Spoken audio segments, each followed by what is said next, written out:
अस्सलामुअलैकुम viewers, Malik Ali academy में आप सबको खुशामदीद। लास्ट लेक्चर में हम ये देख चुके हैं कि कंकरेंटली जब मल्टीपल यूजर्स डेटाबेस को एक्सेस करते हैं तो किस किस्म की प्रॉब्लम्स पैदा होती हैं। अब इन प्रॉब्लम्स को सॉल्व करने की तरफ हम चलते हैं कि इन प्रॉब्लम्स को हम कैसे डील कर सकते हैं।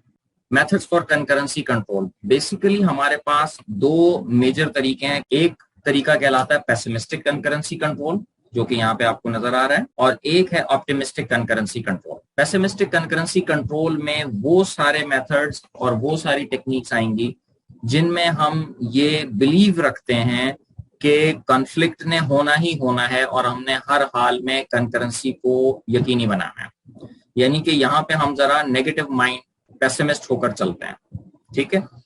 और जो ऑप्टिमिस्टिक कंकरेंसी कंट्रोल है उसमें हम ये सोचकर चलते हैं कि कॉन्फ्लिक्ट होने के इम्कानात तकरीबन ना होने के बराबर हैं, लेकिन अगर कॉन्फ्लिक्ट हो जाएगा तो हम उसको डील करेंगे। आज के इस लेसन में हम मेनली लॉकिंग को डिस्कस करेंगे, जो कि ये फर्स्ट टॉपिक है यहाँ पे पेसिमिस्टिक कंकरेंसी कंट्रोल का। लॉकिंग, लॉक बेसिकली रिस्ट्रिक्ट कर देता है डेटा आइटम के ऊपर किसी भी दूसरी ट्रांजैक्शन का एक्सेस। अब होता क्या है, सबसे पहले हमारे पास एक लॉक मैनेजर होता है। ये रिस्पॉन्सिबल होता है लॉक असाइन करने का और लॉक के मामलात को देखने का। तो होता यह है कि जब भी किसी ट्रांजैक्शन को किसी डाटा आइटम के ऊपर लॉक चाहिए होता है तो वो लॉक मैनेजर को रिक्वेस्ट करती है। लॉक मैनेजर चेक करता है कि इस आइटम पर ऑलरेडी किसी और आइटम का लॉक तो नहीं है, और अगर किसी और आइटम का लॉक उसके ऊपर होता है तो वो उसको वेट करवाती है, और अगर लॉक नहीं होता तो वो उसको लॉक दे देती है। वंस उस ट्रांजैक्शन के पास उस आइटम का लॉक होता है तो फिर वो उसके ऊपर काम कर सकती है। Lock granularity indicates the level of lock usage. अच्छा, लेवल ऑफ लॉकिंग हमारे पास क्या क्या है भाई? पूरे डेटाबेस को हम लॉक कर सकते हैं। अगर पूरे डेटाबेस को लॉक कर दिया तो एक ट्रांजैक्शन एक वक्त में पूरे डेटाबेस को लॉक करके बैठ जाएगी और दूसरी कोई ट्रांजैक्शन उस डेटाबेस को एक्सेस नहीं कर सकती। टेबल लेवल के ऊपर हम लॉक कर सकते हैं। टेबल लेवल पे लॉक कर दिया तो पूरा टेबल लॉक हो जाएगा और दूसरी ट्रांजैक्शन उस टेबल को एक्सेस नहीं कर पाएगी।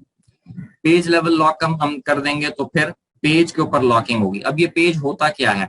बेसिकली हमारे टेबल्स जो है ना, उनका साइज बहुत बड़ा हो सकता है, गीगाबाइट्स में हो सकते हैं, टेराबाइट्स में हो सकते हैं। तो पूरे का पूरा टेराबाइट का जो टेबल है वो मेन मेमोरी में लोड नहीं हो सकता। तो डेटाबेसेस जो होती हैं, डेटाबेस मैनेजमेंट सिस्टम्स, वो चंक्स के अंदर टेबल्स को मेन मेमोरी में लोड करते हैं।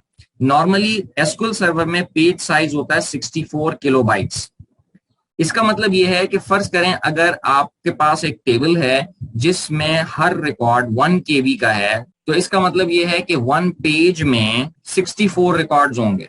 तो पेज जो होता है ये सबसेट होता है एक टेबल का। हंड्रेड्स और थाउजेंड्स ऑफ पेजेस एक वक्त में डेटाबेस मेन मेमोरी में लोड कर सकती है। डिपेंड करता है आपके पास मेन मेमोरी कितनी बड़ी है और कितना ज्यादा आप उसको अलाउ कर रहे हैं। Raw level lock. Raw level lock क्या है भाई? रिकॉर्ड लेवल के ऊपर हम लॉक करते हैं, ठीक है। और फील्ड लेवल लॉक होता यह है कि हम फील्ड या कॉलम के ऊपर हम लॉक्स करते हैं। ये हमारे पास ग्रैनुलैरिटी हो सकती है लॉक्स की। ये देखें डेटाबेस लेवल के ऊपर लॉकिंग सीक्वेंस चल रही है हमारी। इसमें आप ये देखें कि ये एक ट्रांजैक्शन है T1 और T1 ने लॉक करने की रिक्वेस्ट की। डेटाबेस ने जो लॉक मैनेजर था उसने लॉक ओके कर दिया, तो अब ये डेटाबेस पूरी की पूरी लॉक हो चुकी है। ट्रांजैक्शन 2 आई यहाँ पे और ट्रांजैक्शन 2 ने रिक्वेस्ट की। ट्रांजैक्शन 2 को कहा जनाब आप वेट करें। जब तक के ट्रांजैक्शन 1 ने अनलॉक नहीं कर दिया, जब तक के ट्रांजैक्शन 1 ने ओके नहीं कर दिया, तब तक ट्रांजैक्शन 2 को लॉक रिलीज नहीं हुआ, ठीक है। जैसे ही ट्रांजैक्शन 1 ने ओके किया, उस पॉइंट के ऊपर ट्रांजैक्शन 2 को फौरी तौर पर लॉक दे दिया गया और उसने फिर डेटाबेस को लॉक कर लिया, ठीक है। इस तरीके से ये लॉकिंग मैकेनिज्म काम करता है। वंस जो भी ट्रांजैक्शन लॉक कर लेगी डेटाबेस को, दूसरी ट्रांजैक्शन को उसको एक्सेस रोक दिया जाएगा। टेबल लेवल लॉक भी इसी तरीके से काम करता है। दोनों ट्रांजैक्शंस में से जो भी ट्रांजैक्शन पहले लॉक ले लेगी, दूसरी ट्रांजैक्शन को फिर वेट करना होगा जब तक कि फर्स्ट ट्रांजैक्शन लॉक रिलीज नहीं करती। इसी तरीके से ये पेज लेवल लॉक काम कर रहा है। अब लॉक टाइप्स की बात करते हैं। हमारे पास यहाँ 3 डिफरेंट टाइप्स के लॉक्स हैं। बाइनरी लॉक है, एक्सक्लूसिव लॉक है और शेयर्ड लॉक है। बाइनरी लॉक में हमारे पास 2 ही स्टेट्स होती हैं, या तो वो लॉक होगा या लॉक नहीं होगा। यानी कोई रिसोर्स जो है, कोई डाटा आइटम जो है, या तो वो लॉग्ड होगा या फिर वो लॉग नहीं होगा। अगर वो लॉग्ड होगा तो जिस ट्रांजैक्शन ने उसको लॉक किया है सिर्फ वही ट्रांजैक्शन उसको एक्सेस कर सकती है, दूसरी कोई भी ट्रांजैक्शन उस डेटा आइटम को एक्सेस नहीं कर सकती। अच्छा, यहां जब मैं वर्ड डेटा आइटम यूज करूं, इसका मतलब है कि कोई भी चीज जो कि इस वक्त अंडर कंसिडरेशन है वो डेटा आइटम है। मसलन डेटा आइटम पूरा डेटाबेस भी हो सकता है, डेटा आइटम टेबल भी हो सकता है, डेटा आइटम आपका कोई कॉलम भी हो सकता है, डेटा आइटम को रिकॉर्ड या रो भी हो सकती है, डेटा आइटम पेज भी हो सकता है। जो चीज भी अंडर कंसिडरेशन है, जिसके ऊपर इस वक्त हम बात कर रहे हैं, जिसके ऊपर हम लॉक लगा रहे हैं, वो डेटा आइटम है। ठीक है, अब डिपेंड आपके ऊपर करता है कि आपने लॉक की ग्रैनुलैरिटी क्या रखी हुई है। जो भी आपने रखी हुई है वो चीज डेटा आइटम है। ठीक है, ये सब डेटा आइटम्स है। तो जो भी ट्रांजैक्शन डेटा आइटम को लॉक कर लेगी वही ट्रांजैक्शन उसको रीड कर सकती है और वही ट्रांजैक्शन राइट कर सकती है।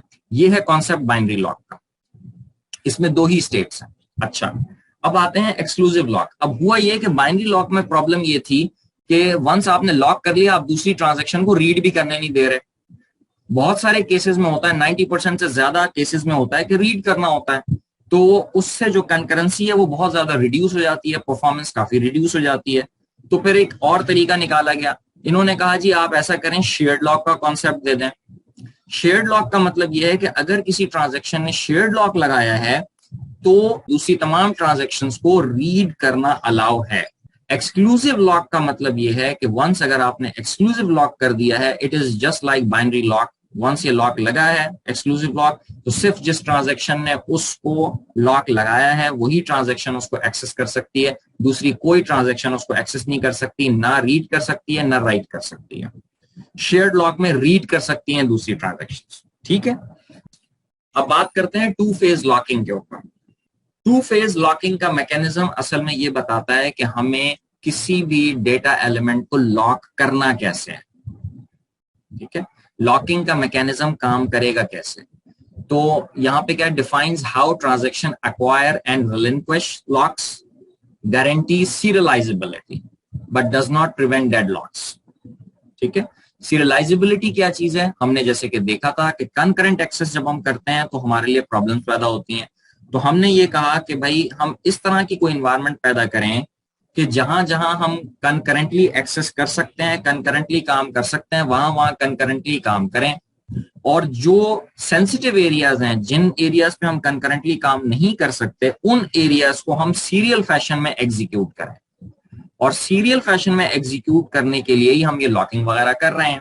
ठीक है, क्योंकि सीरियल फैशन में जब हम उसको एग्जीक्यूट करेंगे तो फिर हमारा रिजल्ट सही आएगा। ठीक है, अब यहाँ पे टू फेज लॉकिंग में दो फेजेस होते हैं। Number 1 is growing phase and number 2 is shrinking phase. Growing phase में क्या होगा कि ट्रांजैक्शन लॉक्स एक्वायर करती जाएगी, one after the other lock acquire करती जाएगी। और श्रिंकिंग फेज में वो लॉक रिलीज करना शुरू कर देगी। याद रखिएगा कि वंस लॉक रिलीज करना शुरू कर दिए उसके बाद दोबारा लॉक एक्वायर नहीं किया जा सकता। अगर कोई ऐसी सिचुएशन अराइज हो जाए कि आपको मजीद लॉक रिक्वायर्ड होगा, ऐसी सूरत में ट्रांजैक्शन को अबॉर्ट किया जाएगा और नई ट्रांजैक्शन शुरू की जाएगी। वही ट्रांजैक्शन लॉक रिलीज करने के बाद लॉक दोबारा से एक्वायर नहीं कर सकती। Two phase locking governing rules क्या है भाई? Two transactions can not have conflicting locks. दो ट्रांजैक्शन एक ही रिसोर्स के ऊपर अगर लॉक मांगेंगी तो उनको लॉक नहीं दिया जाएगा, कन्फ्लिक्टिंग लॉक्स नहीं दिए जाएंगे। Number 1। Number 2, no unlock operation can precede a lock operation in the same transaction. पिछली स्लाइड में मैं ये बात कर चुका हूं कि वंस आपने अनलॉक करना शुरू किया उसके बाद दोबारा आप लॉक एक्वायर नहीं कर सकते। तीसरा कॉन्सेप्ट ये है, no data are affected until all locks are obtained. यानी कि फर्ज करें एक ट्रांजैक्शन है T1, उसको 3 रिसोर्सेस पर लॉक्स चाहिए थे, 3 डेटा एलिमेंट्स पर लॉक चाहिए थे। मैं डेटा एलिमेंट को DE लिख रहा हूं, उसको DE1 पे लॉक मिल गया, वो उसके ऊपर जो भी प्रोसेसिंग है, कैलकुलेशंस है, वो परफॉर्म करेगा, मगर एक्चुअल डेटाबेस में जाके अभी अपडेशन नहीं करेगा। इसी तरीके से DE2 पे उसको लॉक मिल गया, वो काम कर रहा है। उसको DE3 पे भी लॉक चाहिए। जब तक के DE3 तक उसको लॉक नहीं मिल जाता तो वो DE1 के ऊपर भी किसी किस्म की चेंजेस परफॉर्म नहीं कर सकता। अपनी कैलकुलेशंस वगैरह कर सकता है, करके रख ले कि करना क्या है, मगर चेंजेस फिजिकल डेटाबेस के अंदर चेंजेस परफॉर्म नहीं कर सकता जब तक के तमाम टेबल्स के ऊपर लॉक्स कंप्लीट ना हो जाएं। तो टू फेज लॉकिंग के ये गवर्निंग रूल्स हैं। नंबर 1 क्या, two transactions can not have conflicting locks. Number 2, no unlock operation can precede a lock operation in the same transaction. And number 3, no data are affected until all locks are obtained. आगे चलते हैं। अब यहाँ पे diagram की मदद से समझाया गया है कि किस तरीके से टू फेज लॉकिंग काम कर रही है। आप देख सकते हैं कि आपने लॉक अक्वायर कर रहे हैं। फर्स्ट फेज में हम लॉक अक्वायर करना हमने शुरू किया। ये देखें, ये सारे ये लॉक्स अक्वायर होते जा रहे हैं, लॉक अक्वायर हो रहा है, लॉक अक्वायर हो रहा है। और फिर जब लॉक रिलीज करना हमने शुरू किया तो फिर रिलीज करना शुरू कर दिया। इस पॉइंट पर अगर कोई चाहे कि दोबारा से लॉक अक्वायर कर ले तो ये ट्रांजैक्शन अबॉर्ट करनी होगी और न्यू ट्रांजैक्शन में काम करना होगा। करंट ट्रांजैक्शन में लॉक रिलीज करने के बाद अक्वायर दोबारा नहीं कर सकते। ठीक है, तो इस तरह से ये एक देख रहे हैं आप ग्रोइंग फेज है और ये देखें ये श्रिंकिंग फेज है।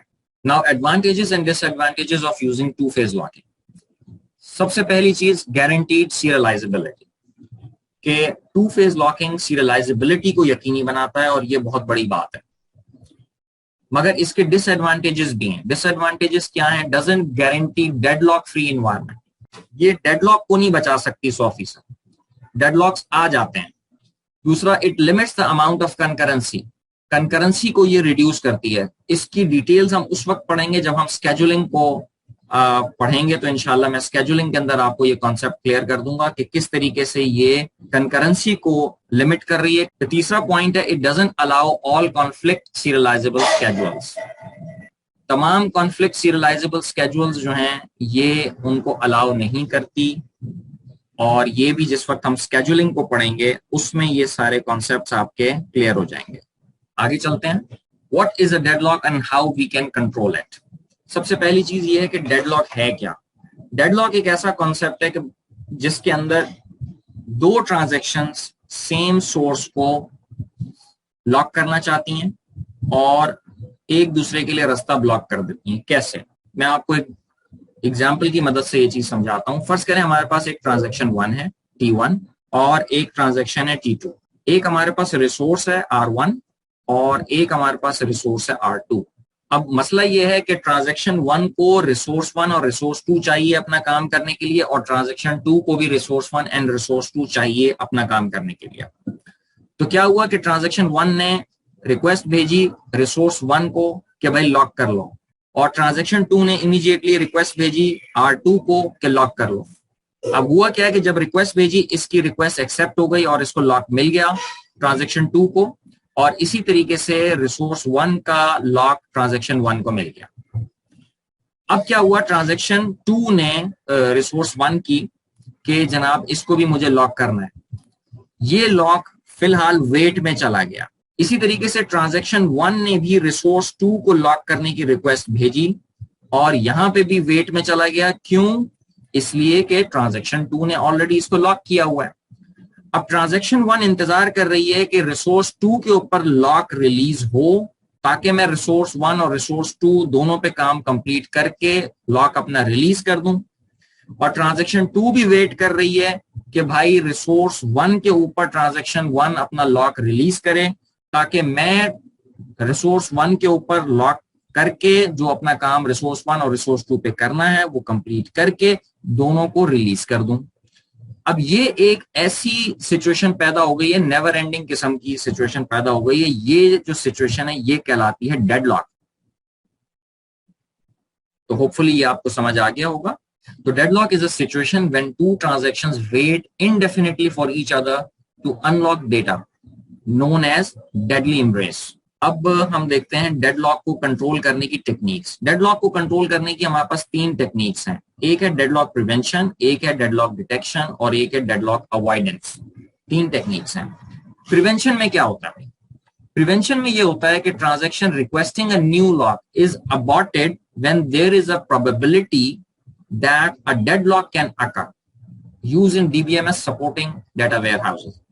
अच्छा, अगर ऐसा महसूस हो कि न्यू लॉक लेने के नतीजे में डेडलॉक हो जाएगा तो वो ट्रांजैक्शन अबॉर्ट कर दी जाती है। ये हम करते हैं डेडलॉक प्रिवेंशन के अंदर। डेडलॉक डिटेक्शन में क्या होता है कि डीबीएमएस का जो डेडलॉक मैनेजर है वो regularly time to time check करता रहता है कि भाई कहीं कोई डेडलॉक तो नहीं आ रहा, और अगर डेडलॉक आ जाता है तो वो दोनों ट्रांजैक्शंस को या जो ट्रांजैक्शंस डेडलॉक क्रिएट कर रही होती हैं उन सबको वो अबॉर्ट कर देता है और दोबारा से रीजनरेट करता है, दोबारा से वो ट्रांजैक्शंस दोबारा से शुरू होती हैं। ज्यादातर आजकल की जो हमारी डेटाबेस मैनेजमेंट सिस्टम्स हैं वो ये डेडलॉक डिटेक्शन का काम करते हैं। परफॉर्मेंस के अंदर ये बेहतर होता है। फिर आते हैं डेडलॉक अवॉइडेंस में। A transaction must obtain all the locks it needs before it can be executed. जाहिर है अगर आप तमाम लॉक्स पहले से ले लेंगे तो डेडलॉक का कॉन्सेप्ट ही खत्म हो जाएगा, मगर इसके नतीजे में हमारी कंकरेंसी बहुत बैडली इफेक्ट होगी, क्योंकि हर रिसोर्स को जब तक के complete number of locks issue नहीं होंगे तब तक वो काम शुरू नहीं करेगी। तो कंकरेंसी आपकी इसमें काफी ज्यादा रिड्यूस हो जाती है और परफॉर्मेंस आपकी काफी लो हो जाती है, इसलिए इसको भी इतना प्रेफर नहीं किया जाता। मगर बहरहाल डेटा वेयर हाउसिंग में ये जो चीजें हैं ये चलती हैं। डेडलॉक अवॉइडेंस टेक्निक और प्रिवेंशन टेक्निक ये डेटा वेयर हाउसिंग के लिए ज्यादा सुटेबल है, लेकिन जो हमारी ट्रांजैक्शनल डीबीएमएस जो डेली बेसिस पे हम जिस तरह इस्तेमाल कर रहे होते हैं एसक्यूएल सर्वर वगैरह, वहां पे बेहतर है कि हम डेडलॉक डिटेक्शन टेक्निक को यूज करें। ठीक है, तो यहाँ पे हम आज का लेक्चर अपना क्लोज करते हैं। होपफुली आपको ये लेक्चर समझ आया होगा। अगर कोई क्वेश्चंस आपके जहन में है तो जरूर पोस्ट कीजिए, इंशाल्लाह मैं पूरी कोशिश करूंगा आपको जवाब देने की। Thank you very much. Allah Hafiz.